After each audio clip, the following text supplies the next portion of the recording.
ஒரு குட்டி விலாக் பார்க்கலாமா? இது நேத்துக்கான ஈவினிங் டு நைட் விலாகு. காலையில் கொஞ்சம் லேசியாக இருக்குது, இன்றைக்கி சிம்பிளாக சமைச்சிக்கோன்னு சொல்லி சமைச்சிட்டோம் அப்படின்னா நைட்டுக்கு நமக்கு பெரிய அக்க போகிறது தான் டின்னருக்கு என்ன பண்ணுறதுன்னு தெரியாமல்.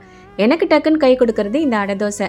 இதில் கிட்டத்தட்ட 11 வகையான ஐட்டம்ஸ் வந்து சேர்த்து ஒன்றாவே கலந்து வச்சுருப்பேன். டக்குன்னு ஒரு கப் எடுத்து ஊற போட்டுட்டோம் அப்படின்னா கொஞ்சம் ஈஸியாக இருக்கும். ஸோ அதுலேருந்து ஒரு கப் எடுத்து ஊற போட்டாச்சு. அண்ட் நான் இந்தியாவிலேருந்து கொண்டு வந்த மசாலா தூள் வந்து பார்த்திங்கன்னா ஃபுல்லாக காலி ஆயிடுச்சு. அண்ட் மாமி கொண்டு வந்த புது பேக்கெட்டையும் ஓப்பன் பண்ணியாச்சு.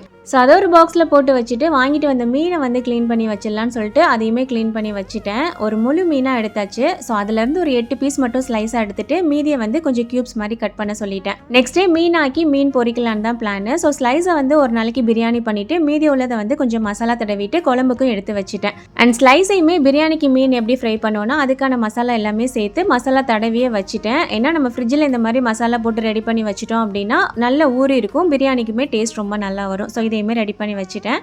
அண்ட் அடை தோசைக்கு பயிர் எல்லாமே ஊற போட்டிருந்தேன் இல்லையா, அதுவுமே சூப்பராக ஊறி வந்துருச்சு. இதில் 2 வெள்ளைப்பூடு பல்லு, 2 காஞ்ச மிளகா, கொஞ்சமாக ஜீரகம் சேர்த்து நல்லா திக்காக அரைச்சி எடுத்துட்டு தோசை ஊற்றினோம் அப்படின்னா ரொம்ப சூப்பராக வரும். இது பிளெயினாகவும் சுடலாம், இல்லைன்னா இதிலே வெங்காயம், பச்சை மிளகா, கருவேப்பிலை இந்த மாதிரி கட் பண்ணிட்டு சுட்டாலும் நல்லா இருக்கும். நான் ஜஸ்ட் இதில் உப்பு மட்டும் சேர்த்து நல்லா மிக்ஸ் பண்ணிட்டு நார்மல் தோசை மாதிரி சுட்டு எடுத்துருவேன். ரொம்ப சூப்பராக இருக்கும், நல்ல கிறிஸ்பியாகவும் இருக்கும். என்ன ஒன்று, இதை சுட சுட சாப்பிட்டோம் அப்படின்னா தான் டேஸ்ட் நல்லாயிருக்கும், இல்லைன்னா காஞ்சி போன மாதிரி ஆயிரும். ஸோ இதையுமே ஊற்றியாச்சு. இந்த 11 வகையான ஐட்டம் சேர்த்து நான் எப்படி ரெடி பண்ணேன்னு சொல்லிட்டு ரம்லான் ப்ரிப்ரேஷன் வீடியோவில் போட்டிருக்கேன். அந்த வீடியோ லிங்க் டேக் பண்ணுறேன், செக் பண்ணிக்கோங்க. அண்ட் இதுக்கு சூப்பரான ஒரு தேங்காய் சட்னி ரெடி பண்ணியாச்சு. தேங்காய் சட்னிக்கு மல்லியில் கொஞ்சம் எக்ஸ்ட்ரா போட்டு ரெடி பண்ணோம் அப்படின்னா டேஸ்ட் ரொம்பவே நல்லாயிருக்கும். தேங்காய் சட்னி மட்டும் இல்லாமல் கார சட்னி வச்சு சாப்பிட்டோம் அப்படின்னாலுமே இந்த அடை தோசை ரொம்ப டேஸ்ட்டாக இருக்கும். அடை தோசை, மில்லட் தோசை, நார்மல் தோசை எதாக இருந்தாலுமே இரும்பு கல்லில் சுடும் போது அதுக்கு டேஸ்ட்டே தனி தான். தேங்க்ஸ் ஃபார் வாட்சிங்.